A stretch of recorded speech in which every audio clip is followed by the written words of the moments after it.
कशा आहात विद्यार्थी मित्रांनो, कसा चालू आहे अभ्यास? तर युनिव्हर्सल कोचिंग इन्स्टिट्यूटच्या डिजिटल प्लॅटफॉर्ममध्ये आपलं सर्वांचं मनापासून स्वागत आहे. तर मित्रांनो, आपण जी स्वाध्याय मालिकेची सिरीज चालू केलेली आहे, तर त्या स्वाध्याय मालिकेच्या सिरीजमधील हा 11.2 क्रमांकाचा स्वाध्याय आज आपण घेऊन येणार आहोत. तर गणित या विषयाचा हा स्वाध्याय असेल. तर चला चालू करूयात. तर बघा, पहिला प्रश्न काय आहे? 2 लिटर व 500 मिली या राशींपैकी दुसऱ्या राशीचे पहिल्या राशीशी असलेले गुणोत्तर. आता येथे काय म्हणलंय की दुसऱ्या राशीचे म्हणजे 500 मिलीचे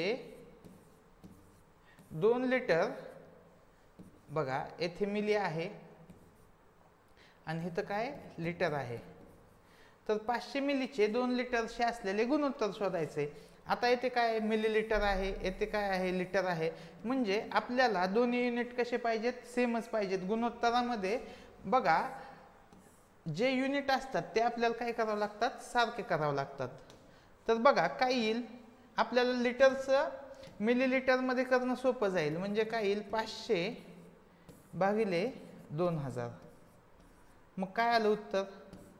520 म्हणजेच काय? 1/4. 1/4 म्हणजेच 1/4.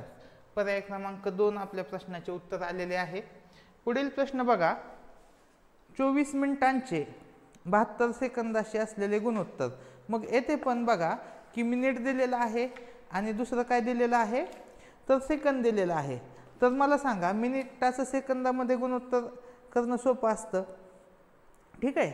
तर ते करूया आपण. बघा 24 मिनिट आणि 72 सेकंद.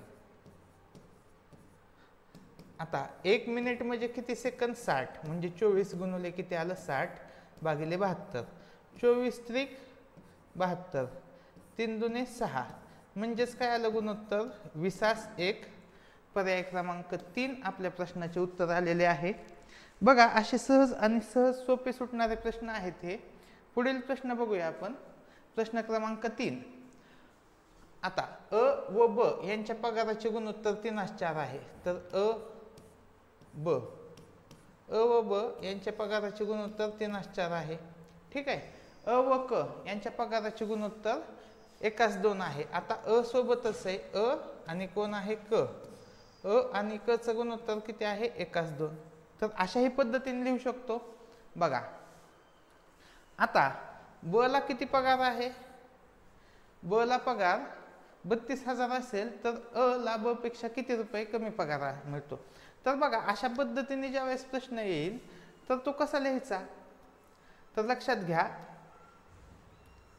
यामध्ये 3 आणि 2 चा गुणाकार होईल, 1 आणि 4 चा गुणाकार होईल आणि 3 आणि 1 चा गुणाकार होईल.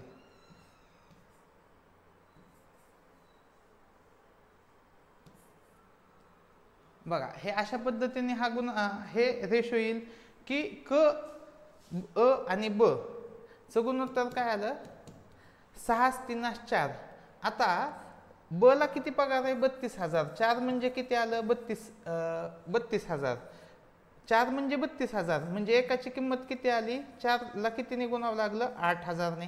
आता आपल्याला काय विचारलंय? अ आणि क. अ ला किती अ ला क पेक्षा किती रुपये कमी पगार आहे? अ आणि क मध्ये कितीच फरक आहे? 3चा. 1 म्हणजे किती आहे? 8,000. मग 3 ला 8,000 ने गुणा, किती येईल उत्तर? 24,000. पर्याय क्रमांक 2 आपल्या प्रश्नाचे उत्तर येईल. पुढील प्रश्न बघू.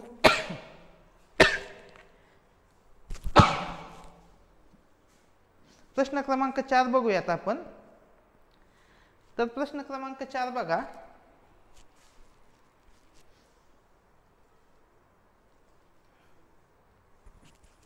एक मिनिट.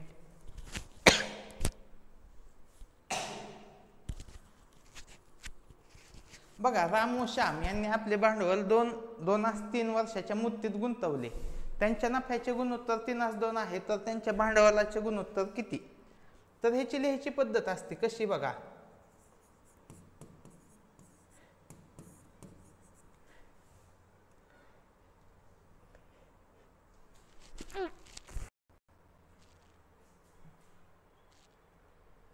हा प्रश्न लिहिण्याची एक पद्धत असते ती बघा भांडवल. आता भांडवल आपल्याला काढायचंय. दुसरी गोष्ट काय दिली? की यांनी आपले भांडवल 2-3 वर्षाच्या मुदतीत, म्हणजे वर्ष दिले कालावधी, आणि तिसरं काय आहे नफा, अशा पद्धतीने ते दिलेलं आहे. तर बघा भांडवल आणि कालावधीचा गुणाकार हा नफा असतो. ठीक आहे. पण ज्या वेळेस आपल्याला कालावधी आणि नफा दिलेला असतो तर त्यांचा तिरकस गुणाकार हा भांडवल असतो. कसं तर बघा आता कालावधी किती दिलाय 2-3 आणि नफा किती दिलाय 3-2. येथे राम आणि येथे श्याम. मग आता काय करायचं असतं 3 आणि 3चा गुणाकार 9, रामचं भांडवल 2 आणि 2चा गुणाकार 4, श्यामचं भांडवल. उत्तर आलं 9-4, पर्याय क्रमांक 2 हे आपल्या प्रश्नाचे उत्तर आलं. जर समजा आपल्याला लक्षात घ्या की आपल्याला तिरकस गुणाकार करून वरचं उत्तर काढतात आणि जर खालचं उत्तर काढायचं असेल, नफा काढायचा असता, आपल्याला भांडवल आणि कालावधी दिला असता आणि नफा विचारला असता, कसं काढलं असतं बघा.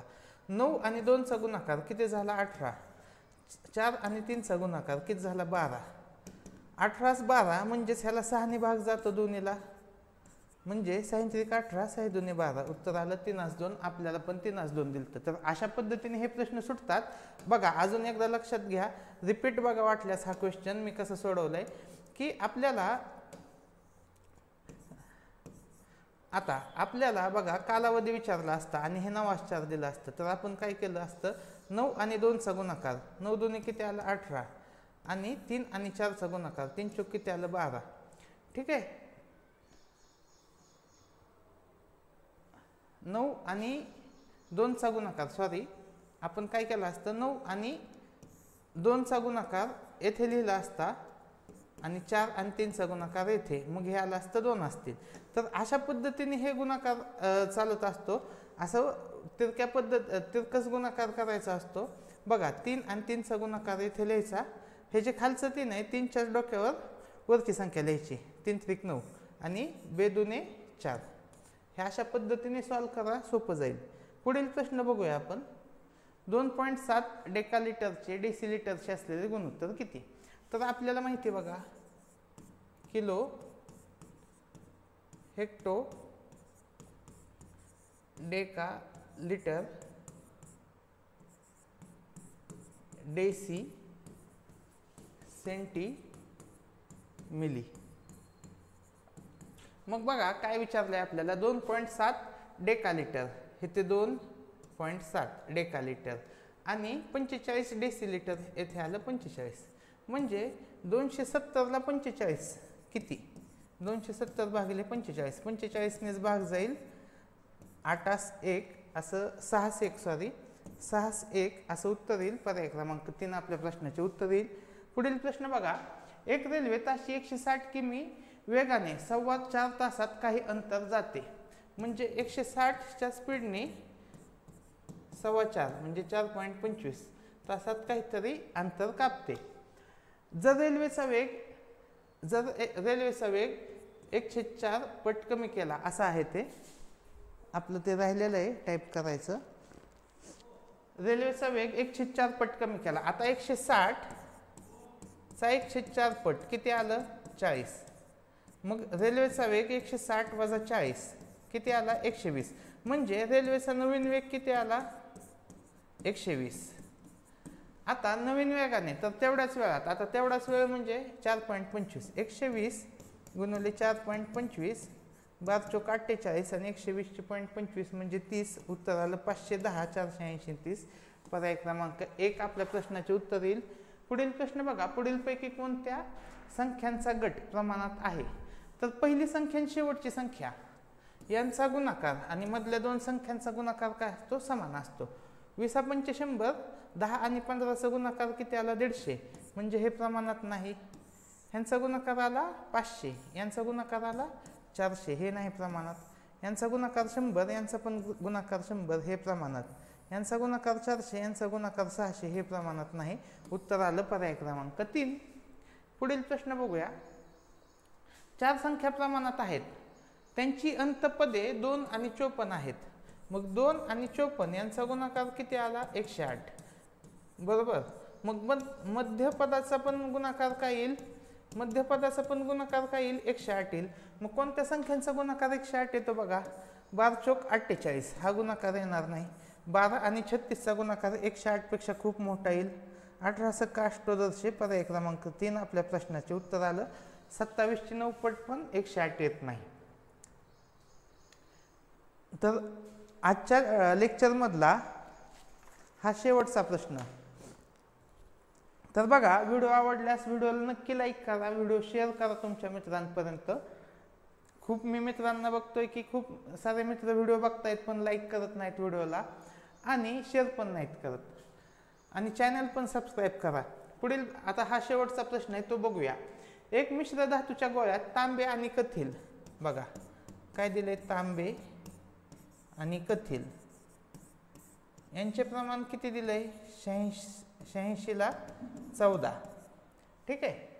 आणि तितक्याच वजनाच्या दुसऱ्या धातूच्या, आता एवढंच वजन आहे आणि दुसरा धातू आहे, तर त्याचं प्रमाण कसं आहे बघा. तांबे आणि जस्त याचं प्रमाण किती आहे बघा, 58ला 42. मग तिन्हीची बेरजा करू, 86 आणि 58ची बेरीज झाली 144. हे आलं 14 आणि हे आलं 42. ठीक आहे. मग आपल्याला काय विचारलंय बघा, कथील व जस्त, कथील व जस्त म्हणजे 14 आणि 42 कितीच्या प्रमाणात आहेत. तर बघा 14 भागिले 42 एकास 3 म्हणजे 1/3 आपल्या प्रश्नाचे उत्तर येईल. जर आपल्याला दुसरा प्रश्न विचारला असता की तांबे आणि जस्त कितीच्या प्रमाणात आहेत, तर तांब्याचं किती वजन आलं असतं 144 आणि जस्ताचं किती वजन आलं असतं 42. तर हे अशा पद्धतीने सोडवायचे असतात प्रश्न. आणि आपल्याला तांबे आणि कथील विचारलं असतं तर 144 भागिले 14 म्हणजे अशा पद्धतीने हे प्रश्न सुटतात. तर तुम्हाला हा लेक्चर कसा वाटला ते मला कमेंट सेक्शनमध्ये सांगा. मगाशी म्हटल्याप्रमाणे व्हिडिओला लाईक करा, आपला चॅनल सबस्क्राईब करा. धन्यवाद.